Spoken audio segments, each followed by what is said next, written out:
Hi there, I'm Mia, and at 29 years old, I find myself freshly divorced from my husband, Fred.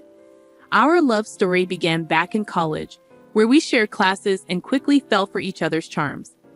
Despite our strong bond, there was a persistent thorn in our side. Fred's mother, Holly. She seemed to harbor an inexplicable animosity toward me, constantly meddling in our relationship. Despite voicing my concerns to Fred, he struggled to confront his mother, torn between loyalty to her and his love for me. Eventually, I resigned myself to endure Holly's unwarranted criticisms, believing Fred was inadvertently feeding her ammunition. Our relationship weathered many storms, with frequent arguments over his mother's influence. However, Fred eventually saw reason and ceased divulging details about our lives to her. After 3 years of dating, we tied the knot, much to Holly's chagrin. Her attempts to sabotage our marriage proved futile, and we distanced ourselves from her toxic presence for a while. During this period, both Fred and I found success in our careers. Although I outearned him slightly, to maintain balance, we split our expenses unevenly, with me covering the lion's share. Yet, despite our marital happiness, I felt a void within me, a need to pursue something of my own. Drawing upon my knack for design, I delved into graphic design as a side venture. Keen to keep it under wraps, I embarked on courses and invested in equipment without Fred's knowledge. My best friend, Jess, was the sole confidant of my new endeavor, offering encouragement and practical advice. As my skills flourished, Jess introduced me to acquaintances who were eager to engage my services. Despite my novice status, they admired my work and entrusted me with projects, gradually expanding my client base. This newfound source of income alleviated financial pressures and allowed Fred and me to enjoy a more comfortable lifestyle. With each paycheck, I squirreled away savings, dreaming of treating Fred to something special, a token of gratitude for standing by me through thick and thin. I hadn't broached the topic with him yet, and every time I considered it, it seemed like he was avoiding any serious conversation. It became evident to me that something was amiss, but he remained tight-lipped about it. The first inkling I had of trouble was when Fred confessed to me that he had exhausted his entire paycheck on investments just a week after receiving it. We had a heated disagreement about it, but we managed to patch things up for the time being. To make ends meet, I put in extra hours at work, which helped alleviate some of the strain. The following month, Fred repeated the same pattern, leaving me feeling exasperated. I couldn't fathom how he could squander his earnings so recklessly. In my frustration, I lashed out with hurtful words, though I later regretted my outburst. However, when the same scenario repeated itself for the third consecutive month, I reached my breaking point. I have become more cautious with my finances, working tirelessly not just at my day job, but also with my burgeoning graphic design side business, which was increasingly becoming our primary source of income. When Fred once again found himself strapped for cash, I was fed up. How could you let this happen again? Have you learned nothing? I admonished him. Despite his attempts to justify his actions, I refused to shoulder the burden of his financial irresponsibility any longer. It was a tough decision, but I made it clear that I would not be bailing him out this time. Fred's reaction was one of indignation and defensiveness, but I stood my ground. You can't gamble away your entire paycheck and expect me to cover for you, I asserted firmly. I won't enable this behavior any longer. Our argument escalated, with accusations hurled back and forth. In the end, Fred stormed off, leaving me to grapple with the turmoil of our crumbling relationship. In the aftermath of our confrontation, I couldn't shake the feeling that there was more to Fred's behavior than met the eye. Suspicions began to creep in, and I couldn't help but wonder if Holly, his overbearing mother, was somehow involved. Determined to get to the bottom of things, I decided to do a bit of sleuthing while Fred was out. It didn't take long for me to uncover the truth. Fred had been deceiving me. With access to his bank account, which he had unwittingly left logged in on my laptop, I discovered that he had more than enough funds squirreled away, contrary to his claims. As I scrutinized Fred's transactions, I couldn't find anything out of the ordinary apart from the usual debits. Perplexed, I wondered why he had been hiding his finances from me and weaving lies. Seeking clarity, I delved into his messages, and the first person I noticed him texting was his mother. Their conversation revolved around our recent altercation, with Fred painting me as the antagonist, claiming I had berated him for withholding money. Holly, his mother, seemed to revel in this discord, affirming her suspicions about me. As I scrolled further, I unearthed a disturbing revelation. Holly had been relentlessly disparaging me to Fred, labeling me as materialistic and insinuating that I was with him solely for financial gain. Ironically, I was the primary breadwinner in our household.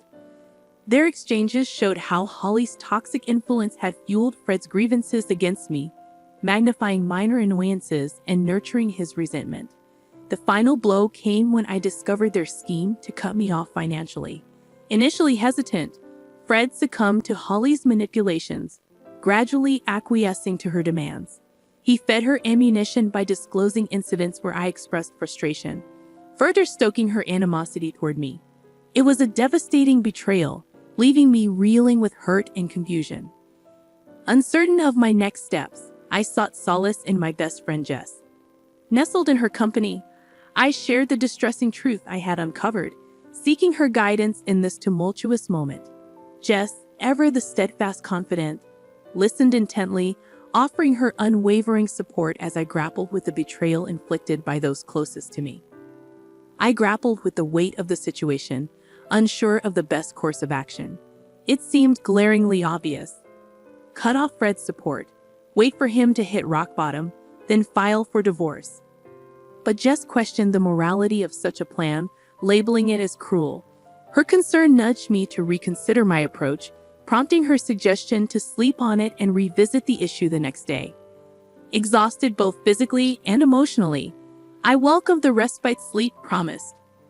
The following morning, with the luxury of a weekend ahead, Jess and I sought solace in the familiarity of a favorite movie, drifting off to sleep in each other's company. The tranquility of the day brought a sense of peace, a temporary reprieve from the turmoil brewing within. We indulged in simple pleasures, immersing ourselves in movies, culinary delights, and each other's company. Despite the nagging thoughts of the previous day's revelations, I made a conscious effort to set them aside, prioritizing the much-needed respite. However, our reprieve was short-lived when Holly's call shattered the tranquility. Reluctantly, I answered, greeted by accusations and hostility.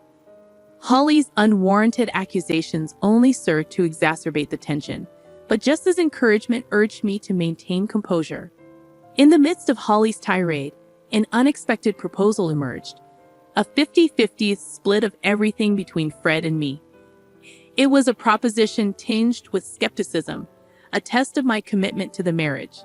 Despite the audacity of her demand, I agreed, willing to entertain any possibility of salvaging what remained of our relationship. With tentative acceptance, plans were set in motion, culminating in a meeting scheduled for Tuesday to formalize the arrangement. Though uncertainty lingered, I resolved to confront the challenge head-on, armed with newfound determination to navigate the tumultuous waters ahead. I was stunned by the turn my marriage had taken, torn between disbelief and seething anger. How dare Holly brand me a gold digger, and how could Fred stand by and allow such an accusation? I had stood by him through thick and thin, supporting his endeavors even when they led to losses. I'd covered for him when he lied, shouldered the burden of our shared responsibilities, all while concealing my own side hustle, waiting for the right moment to reveal it to him. Sharing the details with Jess, her smile hinted at the brilliance of Holly's scheme. Splitting everything evenly would leave Fred with little to fall back on, given his lack of awareness about my additional income.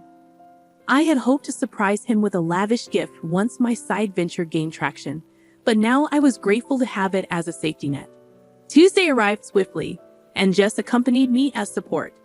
Arriving home, we found Holly, Fred, and a lawyer already there, finalizing the contract. Ignoring Fred's silent plea for privacy, I approached Holly, demanding to review the terms. As expected, the agreement mandated equal division of assets, with a clause prohibiting financial assistance between us. Reluctantly, I signed, knowing it would leave Fred scrambling financially. Predictably, problems ensued. Initially, we exchanged only terse words, our rift too deep to bridge. Yet living under the same roof necessitated some communication. Fred attempted to breach the divide, but I remained aloof, resentful of his complacency. Eventually, tired of his persistent attempts, I relented. "Will you please just talk to me? We can't keep going on like this," Fred pleaded. His admission of missing our connection stung, juxtaposed against his willingness to sign away our financial unity.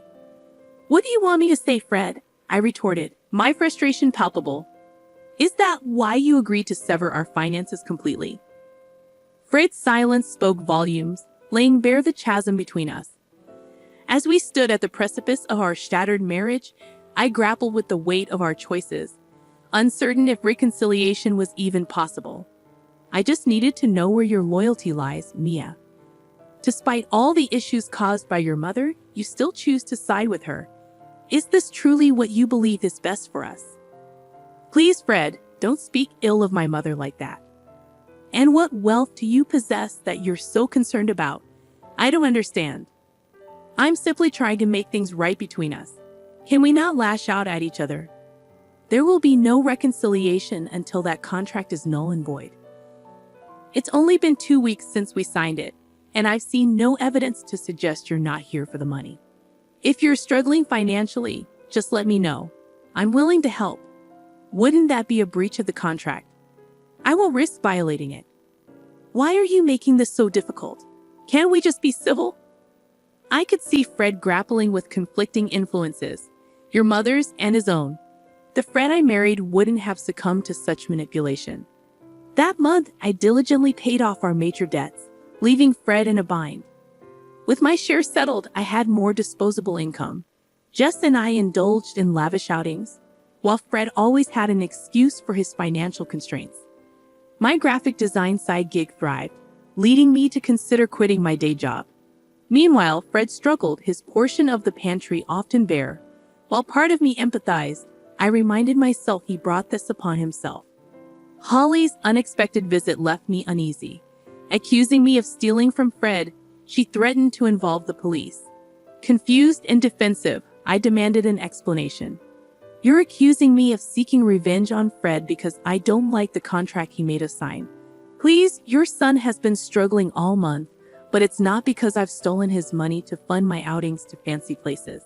He has no money to steal, and you know it. And let's not forget who actually coerced us into signing that contract in the first place. You forced it upon us, and now your son is paying the price. Liar. I'm calling the police right now." "Go ahead. I haven't taken a single cent from your son." "Then how do you have so much money? Your job doesn't pay that much more than Fred's, and he's told me you've cut back your hours." "I have another business on the side, a graphic design venture that I plan to surprise Fred with. But thanks to your meddling, that plan went down the drain. I was even going to use the money to buy you a car." "How much do you make from it?" "More than you think, you see. I didn't lie. I was trying to do something good, and then you ruined it. If you care so much about your son, maybe you should be the one supporting him." With that, I handed the divorce papers to Fred. I had filed for divorce right after we signed the contract, holding on to them until the right moment. Fred's shock was palpable, but I felt no sympathy. Holly's satisfaction should have been evident, considering it was what she had been pushing for. Instead, she looked furious now that she understood the consequences for Fred. I informed them I would be moving out in 3 weeks, agreeing only to continue splitting the remaining loan payments. Fred tried to plead with me, but I remained resolute, reminding him that this was the consequence of his actions. In the following months, I found liberation from the toxic relationship. Holly contested the divorce, but with our assets legally separated, there was little for Fred to gain. In fact, he ended up losing more, unable to keep up with the mortgage expenses on the house we sold. He moved back in with his mother. Meanwhile, my business flourished, and I gained lucrative opportunities with big brands. It was a blissful and rewarding period for me.